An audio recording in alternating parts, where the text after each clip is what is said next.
Kembali dari dunia abadi. Audiobook, novel silat. Episode 102. Saat suara Tang Xiu berakhir, tak lama kemudian, wanita yang matanya berbinar berkata dengan keras. Tampan, aku akan menghabiskan seluruh tabunganku untuk menjagamu. Pev. Hahaha. Hahaha. Kang Xia dan Anthony tidak dapat menahan tawa. Tang Xiu bingung apakah harus menangis atau tertawa saat melihat wanita itu. Dia lalu menggelengkan kepalanya dan berkata, "Kakak, kau bercanda. Aku tidak terbiasa ditopang oleh orang lain." Setelah mengatakan itu, dia meraih tangan Kang Xiu dan menuju ke pintu masuk. Baru kemudian dia melepaskan tangan Kang Xia dan berkata, "Kau melakukannya dengan sengaja, bukan?" "Demi Tuhan, aku tidak melakukannya." Kang Xia menyeringai dan berkata, "Tapi, hahaha. Bos, apakah kau melihat mata kedua kakak perempuan tadi? Apa warna mata mereka?" "Hijau." "Mata mereka dipenuhi warna hijau. Sekarang, apakah kau menyadari betapa besar pesonamu?" "Aku tidak tahu. Tapi membayangkan orang-orang ingin menjadikanku kekasih muda rahasia mereka membuatku merinding." Tang Xiu berkata dengan cepat. "Ayo cepat pergi. Aku ingin mencari tempat untuk berganti pakaian." "Tidak, tidak, tidak." Kang Xia segera menarik Tang Xiu, menggelengkan kepalanya berulang kali. "Tidak mudah bagiku untuk meminta Anthony membantumu mendesain gaya busanamu. Selain itu, kita akan membuat urusan mendesak ini sia-sia selama setengah sore jika kau mengganti pakaianmu." "Benar, aku belum membayar Anthony." "Tunggu aku di sini, bos." "Baiklah, baiklah." Tang Xiu memaksakan senyum dan berkata, "Kalau begitu aku tidak akan berubah, oke? Bebaskan aku saja, ya?"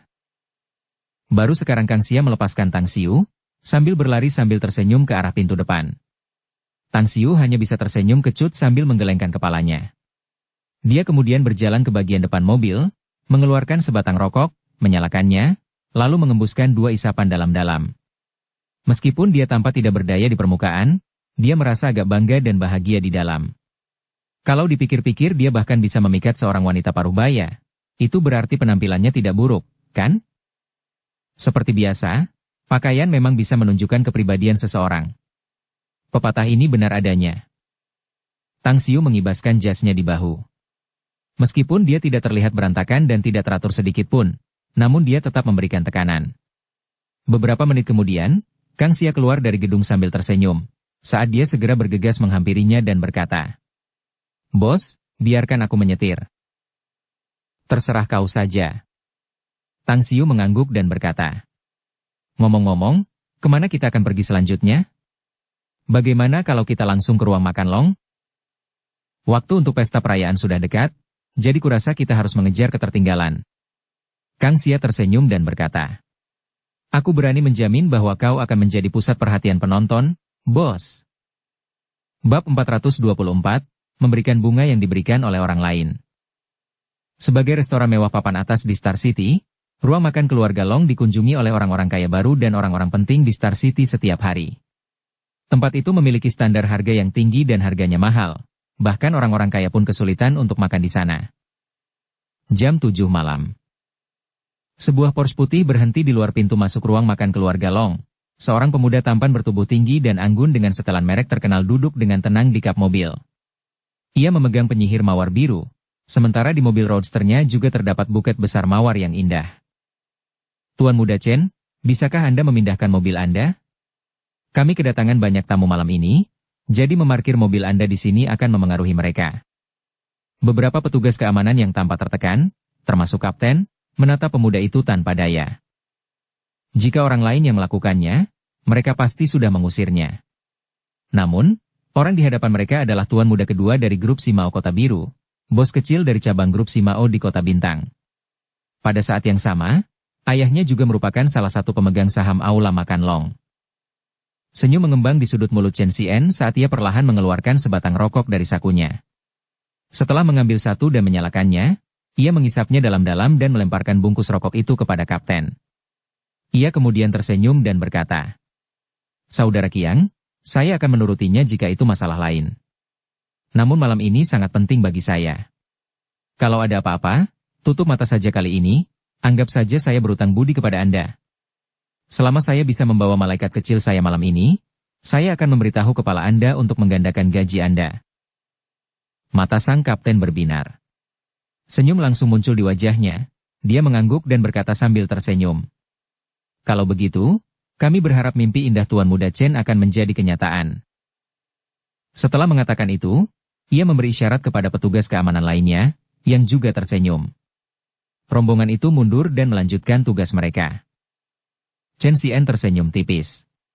Matanya kemudian beralih ke arah pintu masuk aula makan long, antisipasi di wajahnya semakin kuat. Pada saat ini, ketika rokoknya hampir habis di jarinya, wajah mungil seperti Lolita seperti bidadari yang dikuncir kuda, berjalan dari dalam. Di belakang gadis itu, dua gadis cantik mengikutinya. Sial, bagaimana dia bisa ada di sini? Tepat saat Andi keluar dari pintu masuk ruang makan long, dia melihat Chen Xian menginjak puntung rokok dan mendekatinya sambil tersenyum. Alisnya sedikit berkerut, dan ekspresi kesal muncul di wajahnya. Sambil memegang mawar penyihir biru, Chen Xian berhenti di depan Andi dan secara ajaib mengeluarkan liontin berbentuk hati berwarna merah. Ia berlutut dengan satu kaki di hadapan Andi sambil berusaha memperlihatkan senyum paling menawan yang bisa ia tunjukkan. Ia kemudian berkata dengan penuh kasih sayang. Andi, sayang, kau telah menolakku 65 kali sebelumnya. Tetapi aku percaya bahwa hal-hal baik dan orang-orang baik seharusnya berpasangan. Pada kali ke-66 ini, aku harap kau dapat berjanji untuk menikahiku. Aku, Chen Xian, bersumpah padamu bahwa aku hanya akan mencintaimu, menjadikanmu sebagai satu-satunya wanita seumur hidupku. Tolong nikahi aku. Dia perlahan membuka tutup liontin berbentuk hati merah itu, dan sebuah cincin berlian 2 karat langsung memantulkan cahaya yang menyilaukan. Andi mundur selangkah dan berkata dengan marah. Chen Xian, apakah kamu sudah selesai? Sudah kubilang berkali-kali bahwa aku tidak punya perasaan padamu. Kamu bukan pangeran tampan di atas kuda putih dalam pikiranku. Tidak. Aku tidak akan menikahimu. Tapi kenapa? Senyum di wajah Chen Xian membeku. Namun, dia masih berlutut dengan satu kaki dan bertanya terus-menerus. Mengapa kamu selalu menolakku? Aku tidak peduli jika kamu tidak memiliki perasaan padaku sekarang.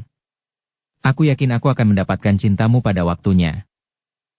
Andi terdiam beberapa saat. Tiba-tiba, kilatan licik muncul di matanya. Ia lalu berkata sambil tersenyum. Kau ingin tahu kenapa?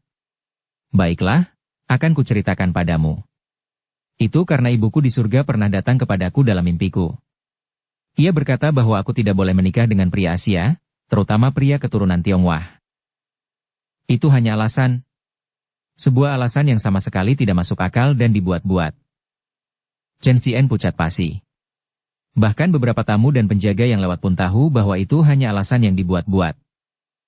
Wah, Andi, ini sangat menarik. 10 meter dari pinggir jalan, Tang Xiu melemparkan kunci mobil kepada seorang penjaga keamanan, sambil berbicara dengan suara pelan kepada Kang Xia, yang berada di sampingnya. Kang Xia terkekeh dan menutup mulutnya, berkata, alasan yang dibuat-buat gadis itu tidak cukup untuk diterima oleh otak siapapun. Bahkan orang bodoh pun bisa mengetahuinya.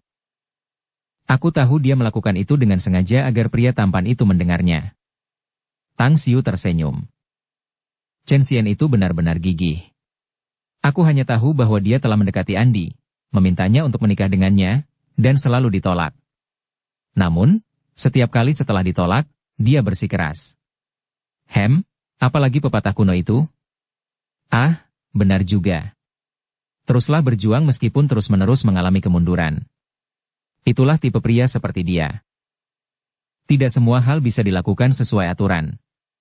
Tang Xiu tertawa dan berkata, lagi pula, seorang pria harus memiliki keberanian, kulit tebal, tidak gentar, dan gigih untuk memperoleh keberhasilan dalam usahanya. Hanya dengan begitu ia akan mampu memeluk wanita cantik itu. Dengan ekspresi tersenyum, Kang Xia berkata, wah, aku tidak menyangka kau membaca kisah cinta, bos. Bagaimanapun, menurutku Chen Xian tidak ada harapan. Jika Andi memang punya sedikit perasaan padanya, betapapun kecilnya, dia mungkin sudah setuju sejak lama. Kau sudah bertemu Andi beberapa kali, bukan?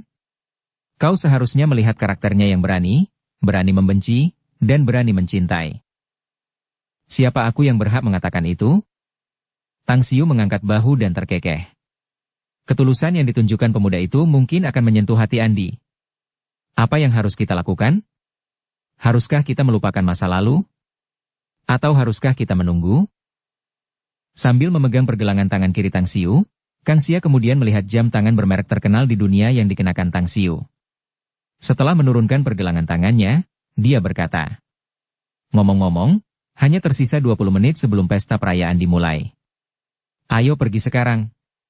Kalau tidak, pestanya akan tertunda." Tang Xiu mengangguk dan melangkah maju.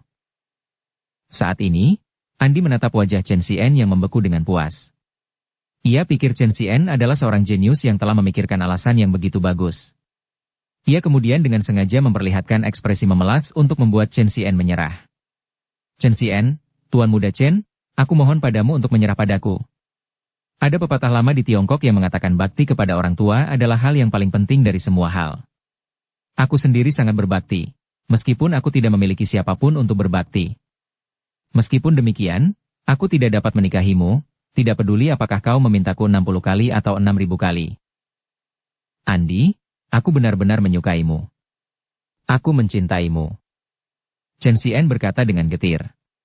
"Tidak bisakah kau menolakku dengan alasan yang tidak masuk akal dan dibuat-buat seperti itu? Demi dirimu, aku bisa melakukan apa saja.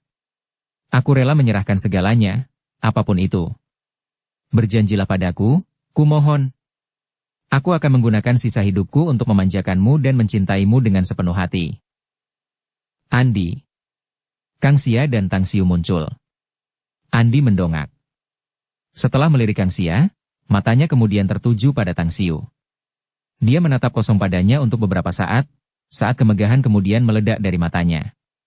Pada saat berikutnya, dia ternganga dengan mata yang dipenuhi dengan ketidakpercayaan. Namun, dalam waktu singkat dan tanpa banyak perubahan ekspresinya, dia kemudian mengedipkan mata dan ekspresinya berubah menjadi terpesona. Chen Xian yang membeku dengan puas. Ia pikir Chen Xian adalah seorang jenius yang telah memikirkan alasan yang begitu bagus. Ia kemudian dengan sengaja memperlihatkan ekspresi memelas untuk membuat Chen Xian menyerah. "Chen Xian, Tuan Muda Chen, aku mohon padamu untuk menyerah padaku. Ada pepatah lama di Tiongkok yang mengatakan bakti kepada orang tua adalah hal yang paling penting dari semua hal. Aku sendiri sangat berbakti, meskipun aku tidak memiliki siapapun untuk berbakti. Meskipun demikian, aku tidak dapat menikahimu, tidak peduli apakah kau memintaku 60 kali atau 6.000 kali. Hei, jangan menatap kosong seperti itu. Pria itu dengan tulus melamarmu." Tang Xiu tertawa dan berkata, "Katakan padanya kamu setuju jika kamu menyukainya. Dari penampilannya, dia tampaknya juga cukup baik." Andi menelan ludahnya, lalu melangkah ke arah Tang Xiu dan menarik tangannya, sambil berseru gembira. "Wah, kamu cantik sekali hari ini, bos. Kamu seperti ksatria berbaju zirah berkilau yang muncul dalam mimpiku." Setelah mengatakan itu, dia sepertinya teringat sesuatu. Setelah melepaskan tangan Tang Xiu, dan di bawah tatapan Tang Xiu yang tampak bingung apakah harus menangis atau tertawa, dia melangkah kembali ke Chen Xian.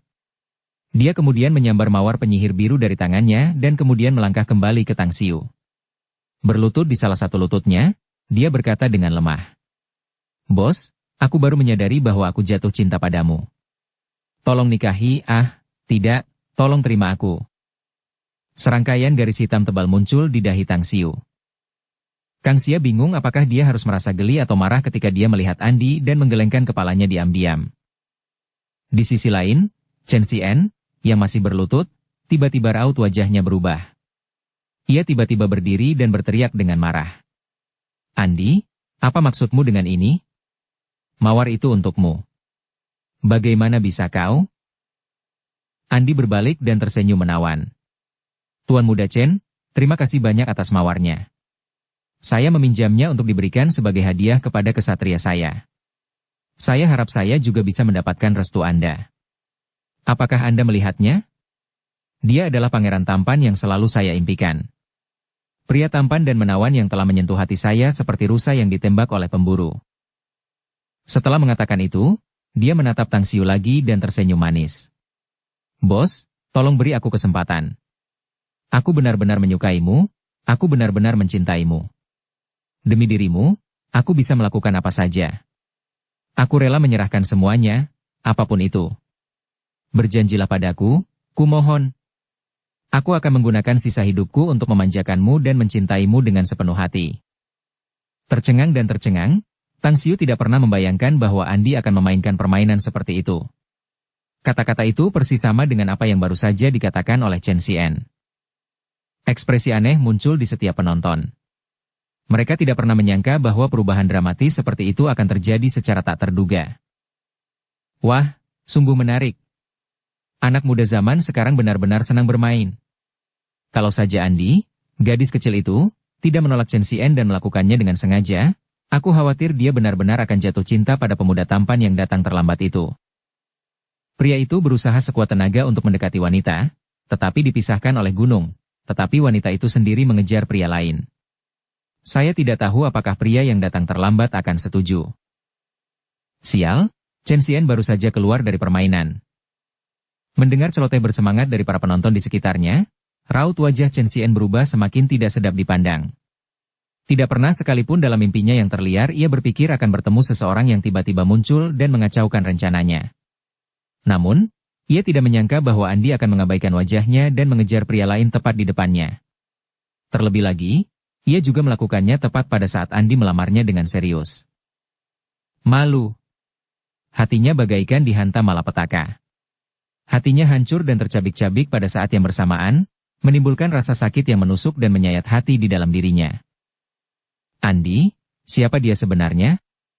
Chen Xian tidak dapat menyangkal bahwa pemuda di depannya ini memang sangat anggun dan tampan, terutama pakaiannya dan sikapnya. Itu membuatnya sedikit iri dan cemburu. Tetap saja, terlepas dari siapapun pemuda itu, dia adalah saingan terbesarnya, musuh terbesarnya. Jika memungkinkan, ia sangat berharap dapat membunuh orang ini. Sehingga orang ini tidak akan pernah muncul di hadapan Andi lagi. Bab 425, Malaikat Kejam. Bingung apakah harus menangis atau tertawa, Tang Xiu hanya bisa menatap Andi yang berlutut di depannya. Dia juga melirik Chen Xian, yang wajahnya pucat dan menatapnya dengan marah. Dia tidak pernah membayangkan bahwa lelucon itu akan ditujukan padanya. Dia menggelengkan kepalanya dengan enggan sebelum mengulurkan tangan untuk menggendong Andi. Andi, jangan main-main.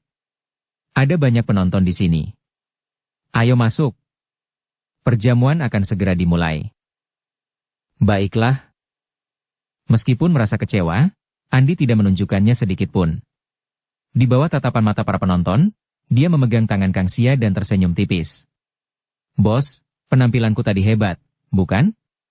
Aku tidak hanya menolak dan menepis lalat itu, tetapi aku juga menyatakan cintaku kepada pria yang aku sukai. Aku luar biasa, bukan? Bah, kamu hanya membuat masalah dengan sengaja. Kang Xia memaksakan senyum. Hati-hati, Nona. Bos mungkin akan menendangmu pergi. Nggak mungkin. Aku orang kepercayaan bos yang penyayang dan terpercaya. Dia pasti nggak mau berpisah denganku. Wajah Andi yang penuh riasan membuat ekspresi mengejek saat dia terkekeh. Kalau begitu, kamu nggak perlu merasa cemburu padaku, Chief. Kang Xia memutar matanya ke arahnya dan kemudian melangkah maju.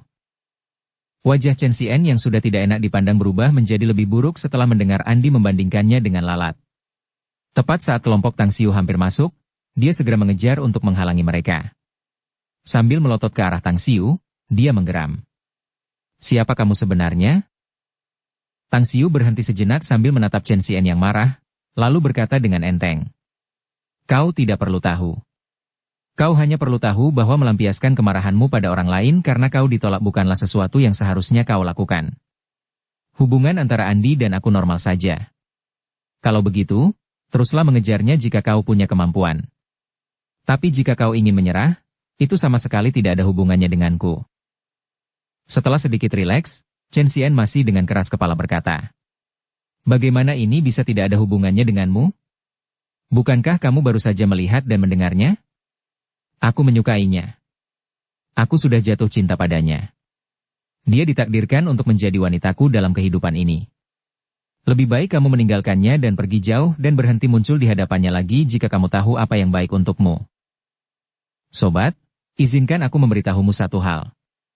Itu urusanmu sendiri apakah kau berhasil atau tidak dalam mendekatinya.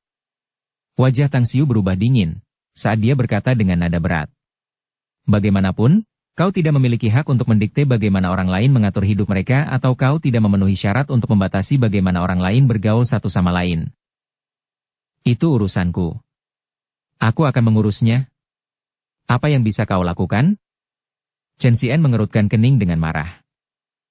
Cahaya dingin melintas di mata Tang Xiu saat matanya menyipit. Dia berkata dengan dingin. Namamu Chen Xian?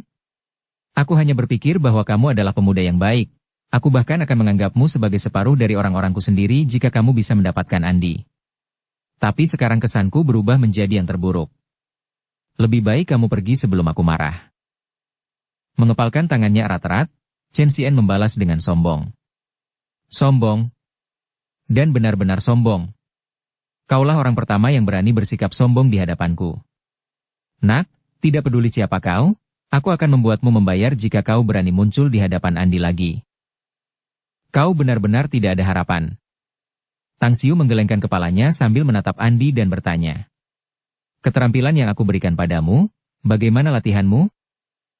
Setelah melotot marah ke arah Chen Xian, Andi kemudian menatap Tang Xiu. Bertingkah seperti anak kecil yang telah melakukan kesalahan, dia menundukkan kepalanya dan berkata, aku jauh lebih kuat dan kecepatanku juga jauh lebih cepat. Sepertinya aku berhasil. Tang Xiu baru saja melihat dirinya menyadari bahwa kondisi fisik Andi lebih kuat dari sebelumnya. Oleh karena itu, dia menanyakan hal itu. Setelah mendapatkan jawaban yang diinginkannya, dia dengan acuh tak acuh berkata, masalah ini disebabkan olehmu, selesaikan sendiri. Aku tidak ingin dia ada di sini dalam 2 menit ke depan. Dimengerti, bos? Andi membalas dan kemudian melotot ke arah Chen Xian, dengan marah berkata. Kau mendengarnya? Bosku tidak ingin melihatmu lagi, enyahlah. Bingung, Chen Xian berkata dengan cemas. Andi, aku benar-benar tulus. Apakah kamu tidak ingin memiliki kehidupan yang berkecukupan? Keluarga Chen-ku memiliki perusahaan besar dan kaya. Aku dapat meyakinkanmu bahwa kamu dapat menjalani kehidupan yang kaya dan penuh jika kamu mengikutiku. Begitu pula, aku hanya sedang kacau karena marah tadi. Tapi aku ingat kamu memanggilnya bos sebelumnya. Jadi dia pasti bos Magnificent Tang Corp, kan? Kamu dapat bersantai, keluarga Chen-ku puluhan kali lebih kuat daripada Magnificent Tang Corp. Menikahlah denganku, dan nanti kamu akan menjadi menantu Chen. Kamu tidak perlu melakukan apapun. Kamu akan 10.000 kali lebih baik daripada bekerja di Magnificent Tang Corp. Bam! Sebuah tinju kecil menghantam wajah Chen Xian dengan keras. Chen Xian yang terhuyung-huyung hampir jatuh ke lantai. Begitu kaki Andi mendarat di lantai, dia berteriak dengan marah. Tidak seorang pun mengizinkanmu memfitnah Magnificent Tang Corp, Chen Xian. Keluarga Chen apa? Jika bosku menginginkannya, dia bisa membuat perusahaan yang lebih kuat dari grup Simaomu. Enyahlah. Kau hanya punya waktu 1 menit lagi. Chen Xian menatap Andi dengan tak percaya. Di matanya, Andi selalu menjadi bidadari yang murni, suci, dan tanpa celah. Tidak pernah sekalipun dalam mimpinya ia berpikir bahwa suatu hari ia akan memukulinya demi menjaga hubungan dengan pria lain di bawah pengawasan publik. Amarah yang membara muncul dari kobaran api kemarahan di dalam dirinya. Sambil menatap tajam ke arah Andi, dia mengepalkan tinjunya erat-erat. Kalau saja Andi bukan seorang wanita, dia pasti sudah bertindak. Tiba-tiba, seolah teringat sesuatu, dia berbalik dan langsung mengangkat tinjunya dan melesat ke arah Tang Xiu, mencoba melampiaskan amarahnya dan memberi Tang Xiu pelajaran dengan paksa. Wajah Andi berubah dan ekspresinya berubah tidak sedap dipandang. Kecepatannya sangat cepat saat dia dengan cepat menghalangi jalan Chen Xian. Tubuh mungilnya tiba-tiba melonjak karena puncaknya yang membanggakan mirip dengan ombak yang menderu. Dia kemudian meninju wajah Chen Xian lagi, namun saat ini, dia mengerahkan cukup kekuatan untuk langsung menghancurkan Chen Xian. Mendesis. Semakin banyak tamu yang bergabung dengan penonton yang menonton. Banyak dari mereka yang datang kemudian menanyakan keseluruhan cerita. Ada yang menunjukkan simpati, sementara yang lain merasa kasihan. Meskipun demikian, Naskah berikut ini membuat banyak dari mereka membenci Chen Xian, karena ia benar-benar kehilangan sikap dan melampiaskan amarahnya kepada orang lain hanya karena ia ditolak. Bagaimanapun, pria yang ia luapkan amarahnya telah bersikap sopan kepadanya, bahkan menjelaskan bahwa ia hanya teman biasa bagi gadis itu. Namun, Chen Xian sebenarnya mengabaikannya dengan keras. Ketika semua orang melihat Andi bertindak karena marah, mereka menggelengkan kepala, meratap dan mendesah untuk Chen Xian, karena dia harus menanggung akibat atas perbuatannya sendiri, membiarkan dirinya dipukuli. Namun, saat Andi beraksi untuk kedua kalinya, saat dia melompat untuk meninju Chen Xian dan membuatnya jatuh ke lantai, semua orang tidak bisa menahan diri untuk tidak terkesiap. Mereka diam-diam terkejut dengan kekuatan dan kecepatan Andi, karena itu di luar imajinasi mereka. Namun, keterkejutan sebelumnya belum hilang saat sebuah kejadian yang lebih tak terduga terjadi yang membuat mereka semakin bingung. Andi melangkah ke arah Chen Xian dan menendangnya berulang kali ke lantai. Terlebih lagi, tampaknya Andi mengerahkan banyak tenaga, karena ia terus berteriak menyedihkan dengan setiap tendangan. Wajah cantik tanpa cacat dan tubuh mungil. Dia seperti bidadari yang sangat murni. Namun, bidadari kecil nan imut yang disukai banyak orang itu ternyata sangat kejam. Ini, apakah dia malaikat yang kejam? Tang Xiu tidak dapat menahan diri untuk tidak mendesah dalam hatinya. Meskipun dia juga merasa bahwa Chen Xian agak menyedihkan, tetapi pria yang menyedihkan itu juga memiliki sisi yang penuh kebencian. Jika bukan karena pria itu sendiri yang mengamuk untuk menyalahkannya, dia tidak akan marah padanya. Namun, pada akhirnya, Andi adalah karyawan Magnificent Tang Corp, merupakan suatu pelanggaran yang tidak sedap dipandang baginya untuk memukul Chen Xian dengan kejam di depan mata semua orang. Oleh karena itu, ia mengeluarkan batuk ringan dan memanggilnya. Andi, berhenti. Setelah Andi berhenti, ekspresi marah di wajahnya menghilang dalam sekejap. Dia seperti istri yang patuh saat dia mendekati Tang Xiu dan berkata dengan suara rendah. Bos. Sambil menggelengkan kepalanya, Tang Xiu lalu melirik Chen Xian, yang sedang memegangi perutnya dan meringkuk di lantai seperti udang kering. Kemudian, dia berkata dengan tenang. Lupakan saja. Lagi pula, dia menyukaimu, dan tidak salah bagi siapapun untuk menyukai seseorang. Sejak awal. Ayo, pesta perusahaan kita akan segera dimulai. Jangan menundanya karena masalah sepele ini. Ya, ya. Melihat Tang Xiu bahkan tidak menyalahkannya, Andi segera berlari ke sisi Kang Xia dan meraih lengannya lagi. Saat ini, ekspresi Kang Xia agak aneh. Melihat Tang Xiu berbalik dan berjalan masuk, dia ragu sejenak, sebelum memasuki pintu depan ruang makan Long. Dia kemudian bertanya dengan suara rendah. Andi, mungkinkah kultivasimu telah menghasilkan ki primordial sejati? Ya, kultivasiku sudah mencapainya beberapa waktu lalu, Ketua. Andi terkekeh dan berkata. Tetapi aku tidak memberitahumu karena kau pergi ke Shanghai. Setelah kembali, kami terlalu sibuk dan aku lupa menyebutkannya. Saat ini, aku tidak hanya bisa merasakan aliran ki di dalam tubuhku, tetapi aku juga bisa mengendalikannya. Selain itu, Bos telah memberikan kita teknik kultivasi untuk berlatih, menyerap beberapa ki spiritual, dan kemudian mengubahnya menjadi ki primordial sejati. Kang Xia diam-diam tersentak dan menelan ludahnya. Dia kemudian bertanya dengan ringan. Apakah kekuatan dan kecepatanmu benar-benar lebih kuat dari sebelumnya? Mereka setidaknya beberapa kali lebih kuat dari sebelumnya. Andi mengangguk dan berkata. Kalau tidak, bagaimana menurutmu aku bisa meninju wajah Chen Xian dengan begitu keras? Aku benar-benar iri padamu, gadis. Kang Xia memaksakan senyum dan berkata. Aku bahkan belum merasakan aliran ki sampai sekarang. Namun, kamu sudah mampu mengendalikannya, bahkan mengubahnya menjadi ki primordial sejati. Itu karena Anda biasanya terlalu sibuk dan jarang berlatih, kan, Ketua? Andi tertawa dan berkata. Menurut saya, berlatih tidaklah sulit. Saya biasanya berlatih selama 2 jam di pagi hari dan di siang hari jika saya punya waktu, jadi saya berhasil dengan sendirinya. Kang Xia menatap kosong sejenak, sebelum dia menggelengkan kepalanya dan memaksakan senyum pahit. Dia memang seperti yang dikatakan Andi. Seringkali, dia terlalu sibuk bahkan untuk makan dengan layak, di mana dia punya waktu untuk berkultivasi. Pilihan terbaik yang bisa dia berikan adalah berkultivasi terus-menerus selama seminggu, dan itu hanya 2 jam setiap hari. Dia diam-diam memutuskan untuk berkultivasi dengan tekun nanti. Bagaimanapun, boslah yang telah memberinya teknik kultivasi.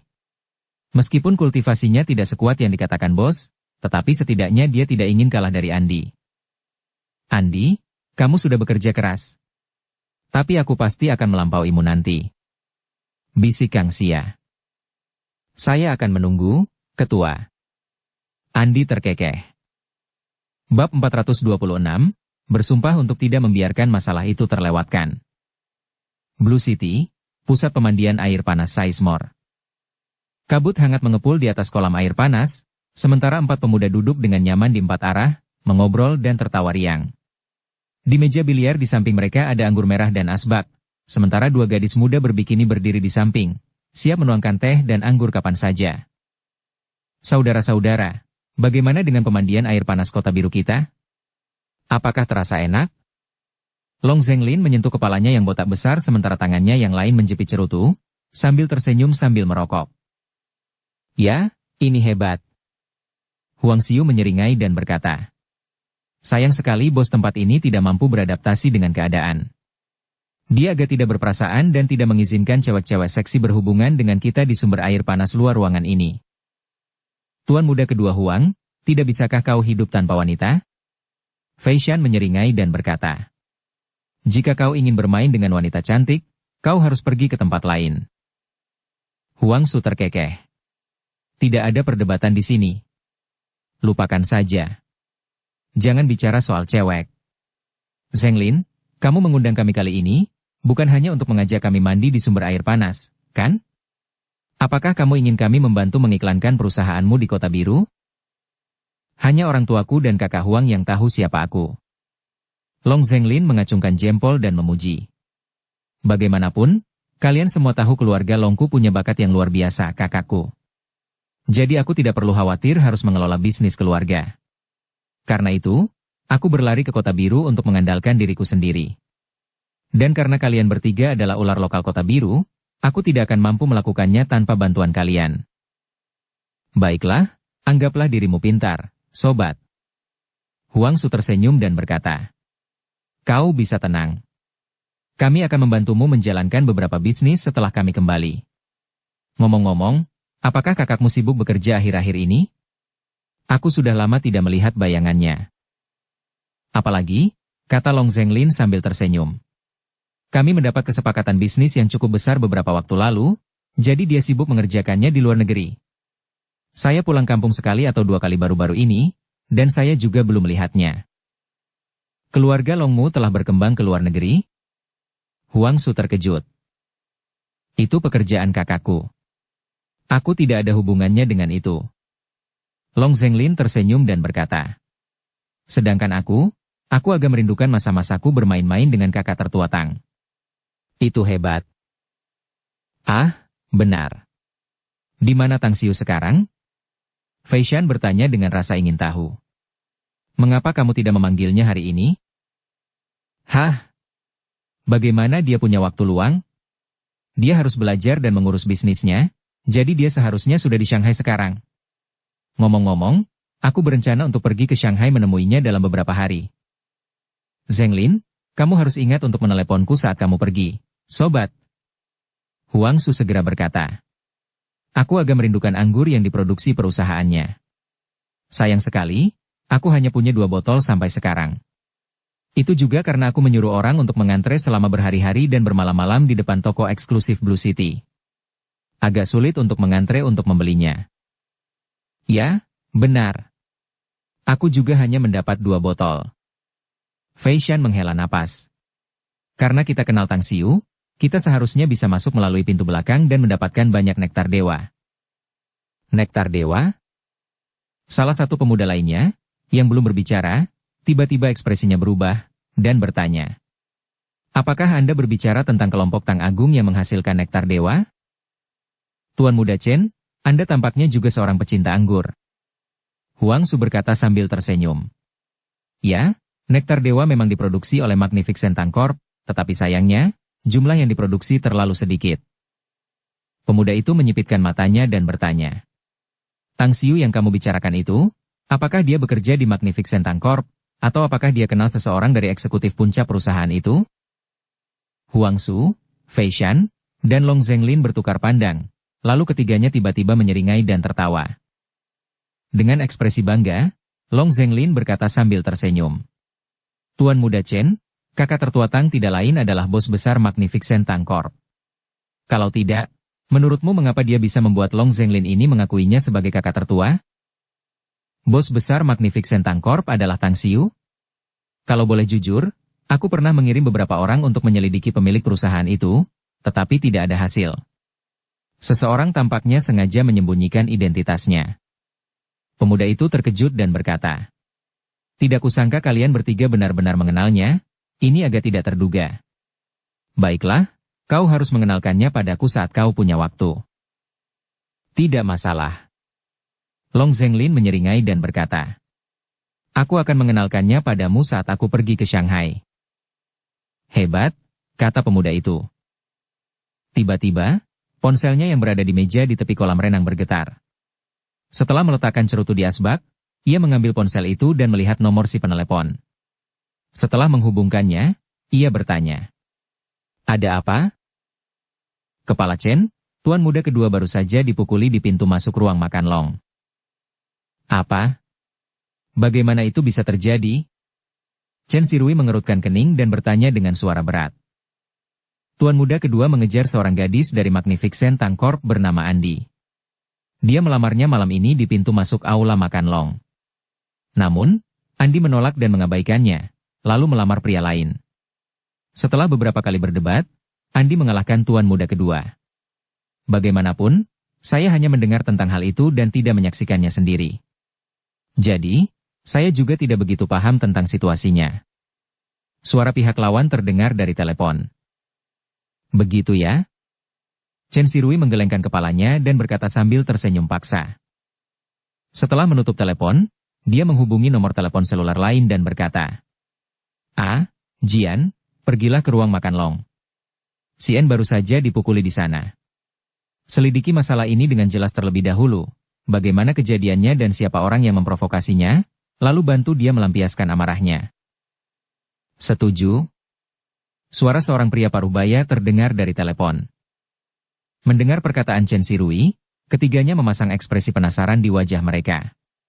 Long Zhenglin bahkan lebih penasaran lagi, saat ia bertanya, "Apa yang terjadi, Tuan Muda Chen?" Telepon, dia menghubungi nomor telepon seluler lain dan berkata, Jian, pergilah ke ruang makan Long. Sien baru saja dipukuli di sana. Selidiki masalah ini dengan jelas terlebih dahulu. Bagaimana kejadian itu saudaraku? Dia dipukuli di ruang makan Long. Chen Shirui memaksakan senyum dan berkata, "Namun, aku tidak tahu detailnya. Adikmu itu tidak buruk, tapi dia agak kuno, dan selalu melakukan hal-hal yang tidak perlu untuk menyelesaikan semuanya." Long Zhenglin menyeringai. "Aku ingat beberapa tahun yang lalu ketika dia mendapatkan kapal pesiar itu setelah memperebutkannya dengan orang lain. Dia memaksa orang itu ke dalam keadaan yang menyedihkan, tetapi dia tidak ingin melepaskannya. Kudengar orang itu akhirnya tidak dapat menahan diri lagi dan meninggalkan Kota Biru. Itulah kekurangan karakternya, tetapi juga kelebihannya." Chen Shirui mencibir. "Hampir semua bisnis kita di Star City telah diserahkan kepadanya saat ini, dan dia juga telah melakukan pekerjaan dengan baik.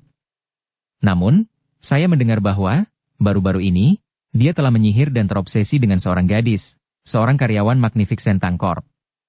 Sejujurnya, karakternya terlalu lembut jika Anda bertanya kepada saya.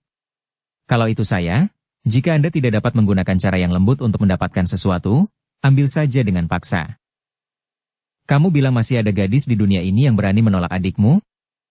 Long Zhenglin menunjukkan matanya yang putih dan berkata, "Aneh juga. Gadis itu tidak mungkin Kang Xia, kan?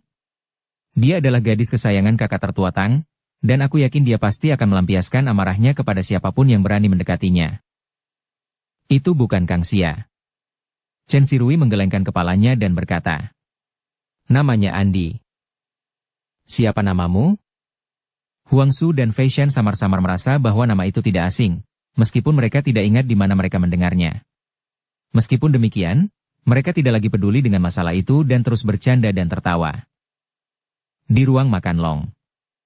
Duduk di dalam kota pribadi dengan wajah kebiruan dan bengkak, Chen Xian dipenuhi amarah saat dia menghancurkan semua barang di meja kopi.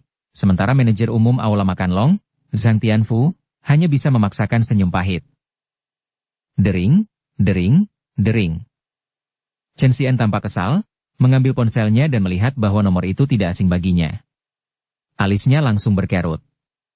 Setelah menjawab panggilan, dia bertanya. "Ah Jian, ada apa?" Kepala Chen menyuruhku membawa beberapa orang ke ruang makan Long.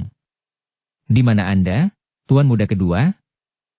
Chen Xian menatap kosong sejenak, lalu ekspresinya berubah beberapa kali, sebelum menjawab dengan suara berat. "Saya ada di ruang makan Long, datang saja ke kotak pribadi 0602. Dipahami? Panggilan berakhir.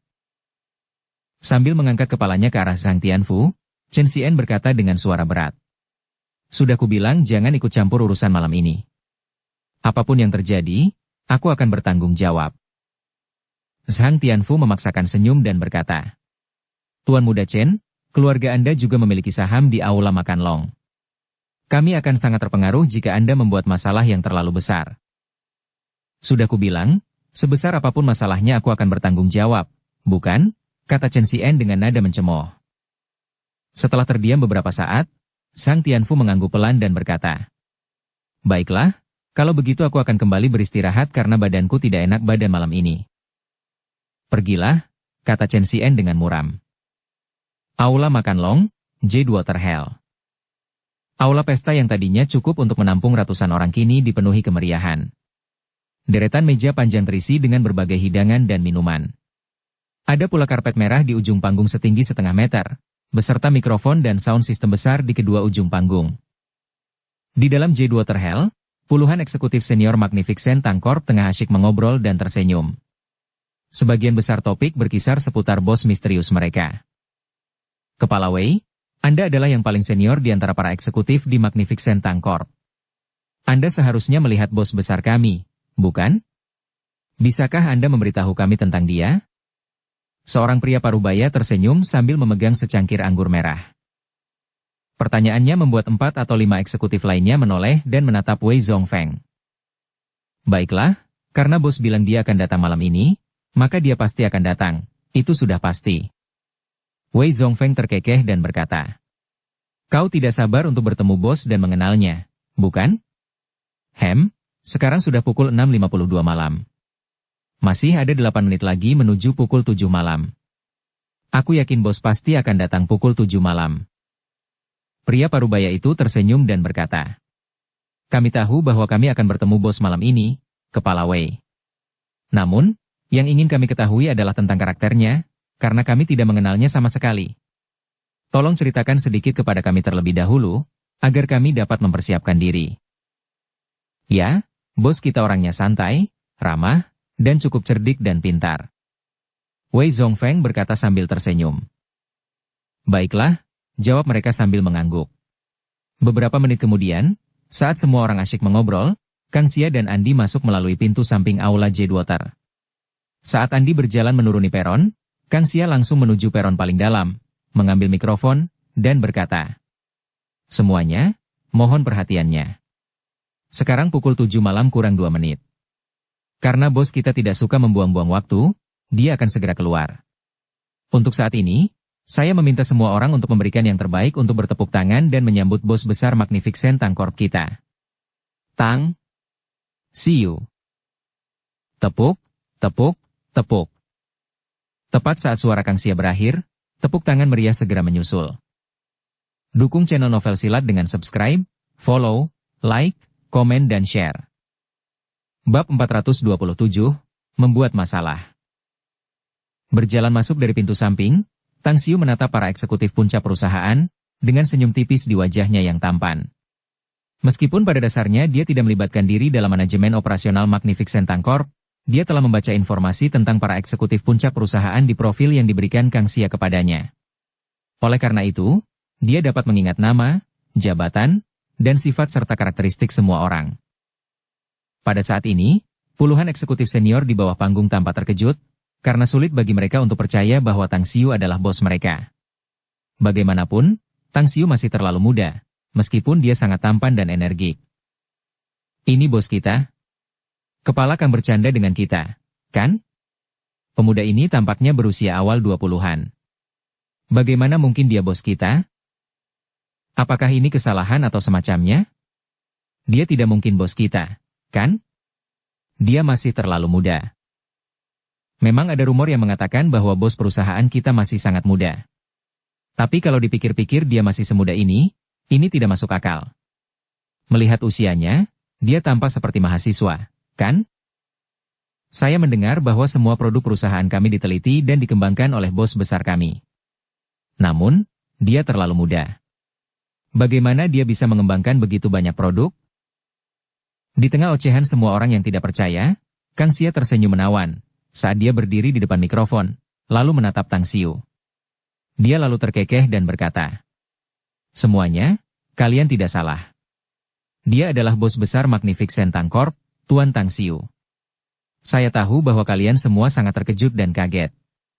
Bagaimanapun, betapapun mudanya dia memang bos besar Magnificent Tang Corp.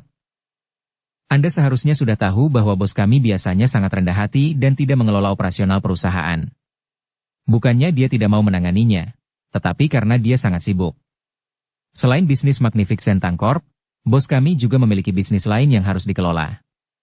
Oleh karena itu, jika Anda memiliki ambisi untuk melangkah ke panggung yang lebih besar, bos kami akan memberi Anda kesempatan untuk memiliki masa depan yang lebih gemilang dan lebih baik juga. Dan sekarang, mari kita dengar beberapa patah kata dari bos kita." Sambil menatap Kang Xia, yang memberinya posisi berbicara, Tang Xiu segera tersenyum. Matanya perlahan menyapu hadirin, saat dia berkata, "Saya menyadari perkembangan terkini Magnificent Tang Corporation. Begitu pula, saya juga sangat jelas tentang kontribusi yang telah dibuat oleh kalian semua sampai sekarang. Saya harus mengakui bahwa saya sangat lega telah menyerahkan urusan manajemen perusahaan kepada Kang Xia, jadi saya harap kalian semua dapat dengan ketat mematuhi dan menaati instruksinya. Singkatnya, perintahnya adalah atas nama saya dan merupakan perintah saya juga. Jika, seandainya seseorang berani tidak mematuhi perintah atau menyalahgunakan kekuasaan Anda untuk mencari keuntungan pribadi, Anda akan langsung diusir dari Magnificent Tang Corporation. Berbicara tentang ini, mereka yang kompeten akan tetap tinggal, dan mereka yang tidak kompeten akan diberhentikan. Jika Anda kompeten dan mampu, Magnificent Tang Corporation akan memberi Anda panggung yang lebih besar untuk menunjukkan diri Anda, serta memberi Anda masa depan yang tak terbatas." Setelah Tang Xiu berbicara di sana, dia terdiam sejenak, lalu perlahan berkata sekali lagi, "Terakhir, saya akan berbicara kepada Anda tentang jamuan perayaan malam ini untuk Magnificent Tang Corporation, yang merupakan pengakuan dan persetujuan atas semua prestasi Anda. Oleh karena itu, dengan ini saya mengumumkan kenaikan gaji semua eksekutif senior sebesar 10%. Suara mendesing. Tepat saat suara Tang Xiu berakhir, belasan eksekutif puncak Magnificent Tang Corp tampak terkejut senang saat mereka memandang Tang Xiu dengan semangat dan antusias. Bagi mereka, ucapan terima kasih Tang Xiu sama sekali tidak sebanding dengan hadiah uangnya. Mereka semua adalah petinggi Magnificent Tang Corp, dan gaji mereka sudah sangat bagus. Ditambah dengan bonus, gaji mereka sudah jauh lebih tinggi daripada gaji karyawan perusahaan besar lainnya. Dengan kenaikan 10% sekarang, jumlahnya pasti akan meningkat lebih banyak lagi. Tepuk, tepuk, tepuk. Tanpa diketahui siapapun yang mengambil inisiatif, semua eksekutif puncak di seluruh aula perjamuan tiba-tiba bertepuk tangan serentak, menghasilkan suara yang keras dan menggelegar. Setelah itu, Tang Xiu memberikan posisi pidatonya kepada Kang Xia dan meninggalkan panggung. Pertama-tama, saya berterima kasih dan bersyukur kepada bos atas kemurahan hatinya. Saya yakin semua orang akan bekerja lebih giat di masa mendatang, bukan? Meskipun demikian, saya berharap bahwa dengan upaya bersama semua orang di masa mendatang, bisnis Magnificent Tang Corporation kita akan tumbuh lebih besar dan lebih besar lagi. Saya berharap dapat melihat perusahaan kita mendunia dan berkembang ke setiap sudut dunia. Baiklah, karena malam ini adalah pesta perayaan kita, tanpa basa-basi lagi, semua orang bisa mulai makan dan minum. Setelah berkata demikian, Kang Xia memberi isyarat kepada Andi. Dengan senyum mengembang di sudut mulutnya, Andi naik ke panggung dan berkata sambil tersenyum. "Baiklah, bos dan kepala Kang tidak menyampaikan banyak kata kepada kita, tetapi semua orang pasti sangat senang, bukan? Kalau begitu, mari kita mulai pesta malam ini." Lampu kristal yang lembut dan halus bersinar di setiap sudut aula. Sebagai bos Magnificent Tang Corp, Tang Xiu tentu saja adalah orang yang paling dicari oleh semua orang. Hampir setiap eksekutif puncak perusahaan mendatangi Tang Xiu, ingin berbicara dengannya dan menunjukkan diri mereka di hadapan bos mereka. Yang mengejutkan semua orang, Tang Xiu dapat menyebutkan dengan tepat nama-nama mereka, posisi mereka, serta mengakui dan menyemangati mereka semua atas pekerjaan mereka. Setengah jam kemudian, alunan musik yang indah bergema, saat lampu-lampu di aula perjamuan berubah menjadi lampu warna-warni yang merupakan bagian umum dari setiap pesta-pesta dansa. Menari. Itu adalah sesuatu yang tidak dikuasai Tang Xiu. Meskipun begitu, dia tetap menuruti ajakan Kang Xia. Berdasarkan instruksi Kang Xia, dia hanya berusaha sedikit untuk menjadi partner dansa yang berkualitas. Bam! Pintu depan Jade Water Hell diinjak-injak hingga terbuka. Saat lebih dari 20 pria besar dan seorang pemuda tampan menyerbu ke dalam aula perjamuan, mirip dengan serigala atau harimau yang ganas. Para eksekutif puncak Magnificent Tang Corp yang menari-nari sedikit mengubah ekspresi mereka. Saat lampu menjadi lebih terang, mata semua orang tertuju pada Chen Xian, yang berjalan melewati pintu depan. Tang Xiu sedikit mengernyitkan alisnya dan melepaskan pinggang ramping Kang Xia. Dia kemudian melangkah ke arah Chen Xian, yang ekspresinya penuh dengan provokasi. Apakah kamu datang ke sini untuk membuat masalah? Suara Tang Xiu terdengar dingin. Ketika melihat Tang Xiu, Chen Xian tampak seperti melihat musuh bebuyutan. Matanya berubah merah, dia mengepalkan tinjunya erat-erat dan menatap tajam ke arah Tang Xiu. Ya. Aku datang ke sini untuk membuat masalah. Di mana Andi? Suruh dia ke sini untuk menemuiku. Andi berjalan mendekat dari samping. Dia lalu menunjuk Chen Xian dan berteriak. Chen Xian, sepertinya kau dipukuli terlalu ringan olehku, ya? Pergi. Atau, jangan salahkan aku jika aku memukulmu sekali lagi. Mata Chen Xian berkedut, dan kemarahan di matanya semakin tebal. Dia menatap Andi dan berteriak dengan nada mencemooh. Andi, ada sesuatu yang tidak kau ketahui. Chen Xian ini tidak pernah gagal mendapatkan apa yang aku inginkan, tidak pernah. Malam ini aku akan memberimu pilihan. Ikutlah denganku, atau aku akan menghajar bajingan yang kau sebut bos ini. Kau hanya punya waktu setengah menit untuk berpikir. Anda? Andi melirik pria-pria besar dan kuat yang dibawa Chen Xian, wajahnya tampak malu-malu. Namun, saat dia mengingat bahwa Tang Xiu ada di sana, ekspresinya segera menghilang. Tepat saat dia hendak berbicara, Tang Xiu menghentikannya. Sambil menatap Kang Xia, Tang Xiu terkekeh dan berkata, "Berapa harga pakaian yang aku kenakan sekarang?" Tidak termasuk jam tangan, semuanya berjumlah hampir 300.000. Tidak mengerti apa yang ada dalam pikiran Tang Xiu, Kang Xia masih menjawab dengan hormat.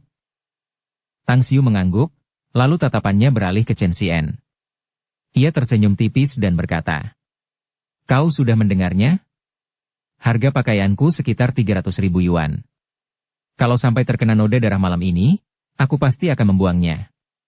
Lagi pula, pakaian yang kukenakan harganya setidaknya 100 kali lipat dari itu. Jadi, sudahkah kau memutuskan? Kalau kau gagal memprovokasiku, kau tidak hanya akan mempermalukan dirimu sendiri, kau juga akan mendapat balasan, ditambah 30 juta sebagai ganti rugi atas hilangnya pakaianku." Hahaha. Chen Xian tertawa terbahak-bahak. Kemudian, dia berkata dengan keras, penuh sarkasme.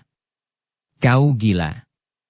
Apa kau pikir kau bisa bersikap sombong di hadapanku hanya karena kau adalah bos Magnificent Tang Corp?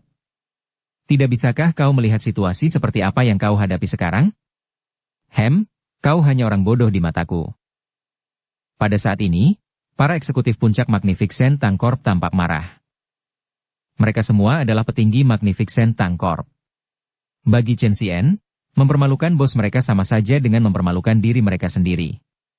Meskipun banyak dari mereka tahu bahwa Chen Xian berkuasa di Star City, tetapi mereka tidak memiliki kesan yang baik tentangnya. Bagaimanapun, Chen Xian telah berulang kali datang ke perusahaan hanya untuk mengejar Andi, yang menyebabkan banyak orang membencinya. Selain itu, bos besar mereka, Tang Xiu, baru saja menaikkan gaji mereka.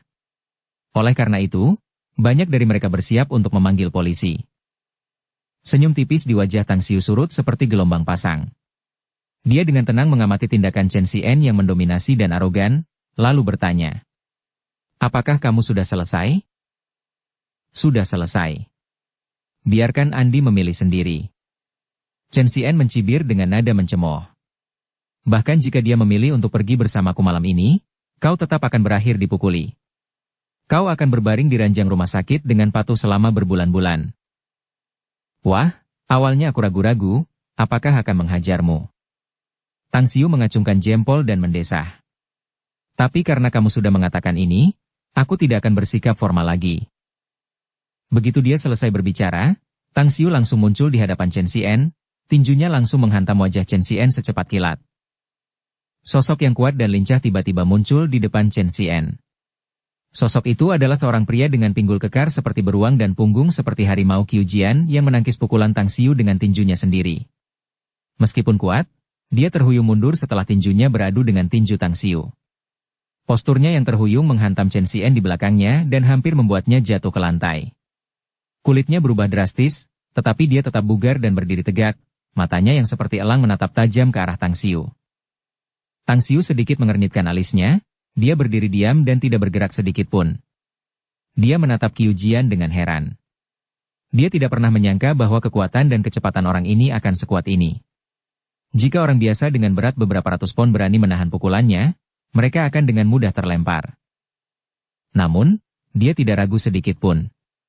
Setelah sosok Qiu Jian berdiri kokoh, dia melesat maju lagi. Kali ini, dia meningkatkan kecepatan dan kekuatannya dan langsung muncul di depan Qiu Jian. Dia melancarkan pukulan kuat ke wajah Qiu Jian. Saat pria itu terlempar terbalik, Tang Xiu mengangkat kakinya untuk menendang pinggang Qiu Jian. Tepat setelah Qiu Jian terlempar, sosok Tang Xiu muncul sekali lagi di depan Chen Xian. Kamu masih berani bersikap sombong, meskipun membawa sampah tak berguna ini?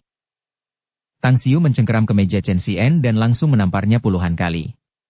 Setelah memukulinya hingga babak belur, dia menendang perutnya dan membuatnya terlempar mundur sejauh 8 meter, lalu dia jatuh pingsan di lantai. Tangkap dia. Melihat pemandangan itu, 20 orang besar yang dibawa Chen Xian langsung menyerbu ke arah Tang Xiu. Bab 428, Pengkhianatan. Lebih dari 70% eksekutif puncak Magnificent Tang Corporation adalah laki-laki. Dan karena keputusan berani Kang Xia untuk menggunakan orang baru, hampir setengah dari mereka adalah laki-laki muda. Oleh karena itu, setelah 20 orang besar menyerbu, beberapa orang yang dipimpin oleh Scarblade Qiang dan Wei Zhongfeng memilih untuk bertindak bersama dengan Tang Xiu. Mereka mengambil botol dan barang-barang lainnya di atas meja dan bergegas untuk bertarung dengan orang-orang besar itu. Selain para wanita dan beberapa pria pemalu, yang lainnya pergi untuk bergabung dengan kelompok itu setelah ragu-ragu sebentar. Pertarungan itu sungguh berantakan dan kacau. Tang Xiu sendiri tidak menyangka bahwa para petinggi ini akan bertindak. Oleh karena itu, dia bergerak dan bertindak cepat. Setiap kali ada yang terluka, dia langsung menyerang orang yang telah melukainya. Setelah setengah menit, orang-orang yang dibawa oleh Chen Xian semuanya dipukuli, sementara 5 atau 6 petinggi Magnificent Tang Corporation menderita luka ringan. Bagaimana kalau kita panggil polisi, bos? Kang Xia telah mencegah banyak orang memanggil polisi. Pada saat ini, melihat bahwa semua pembuat onar telah tenang, dia mendatangi Tang Xiu dan bertanya dengan suara rendah. Jangan panggil polisi. Tang Xiu menggelengkan kepalanya dan berkata, ini belum berakhir. Tapi ada beberapa orang yang terluka. Haruskah kita mengirim mereka ke rumah sakit? Kang Xia mengangguk ragu dan bertanya. Sambil menggelengkan kepalanya lagi, Tang Xiu kemudian melangkah ke arah yang terluka. Dia segera memberi mereka perawatan. Beberapa eksekutif puncak mengalami luka berdarah, dan setelah Tang Xiu memberi mereka perawatan sederhana, luka mereka berhenti berdarah. Semuanya, terima kasih telah bertindak bersamaku. Setelah kecelakaan hari ini, aku sekarang menyadari bahwa para eksekutif puncak Magnificent Tang Corporation sangat bersatu dan kompak. Catatlah kata-kataku, siapapun yang berani menindas orang-orang kita, semua orang harus bergandengan tangan untuk menghadapinya. Jika pihak lawan memiliki latar belakang yang kuat, segera hubungi aku bosmu, aku akan mendukungmu. Tang Xiu melihat sekeliling dan berkata dengan berat. Setelah berkata demikian, dia kemudian menghampiri Chen Xian yang pingsan. Sambil mengangkat dan menamparnya beberapa kali untuk membangunkannya, dia kemudian melemparkannya ke lantai seperti anjing mati, lalu berkata dengan dingin. Baiklah, mari kita lanjutkan pembicaraan kita. Kamu membawa orang-orangmu untuk mengganggu pesta Magnificent Tank Corporation. Apa yang kamu lakukan telah menyebabkan kerusakan besar pada perusahaan kami. Beberapa eksekutif puncak perusahaan kami bahkan terluka. Tagihan medis, waktu yang terbuang, trauma mental, dan serangkaian kerugian lainnya yang telah kami derita. Bagaimana kamu akan mengganti kerugian kami? Chen Xian menggelengkan kepalanya saat melihat anak buahnya semua berjatuhan di lantai, berkerumun dan mengerang di mana-mana. Ketidakpercayaan memenuhi matanya, karena dia hampir tidak percaya apa yang dilihatnya. Dia menggosok matanya, memastikan bahwa dia tidak salah lihat. Akan tetapi, hasilnya mengecewakan karena 20 anak buahnya benar-benar babak belur. Anda? Tatapan mata Chen Xian tertuju pada Tang Xiu saat dia membuka mulutnya untuk berbicara, tetapi tidak dapat mengucapkan sepatah kata pun. Dia hanya berteriak dengan arogan bahwa dia akan membuat Tang Xiu membayar dan membuatnya berbaring di ranjang rumah sakit selama berbulan-bulan. Namun, pada akhirnya, dia tidak pernah membayangkan bahwa situasinya akan berubah seperti ini. Bersambung ke episode 103. Dukung kami dengan subscribe, follow, like, komen dan share. Terima kasih.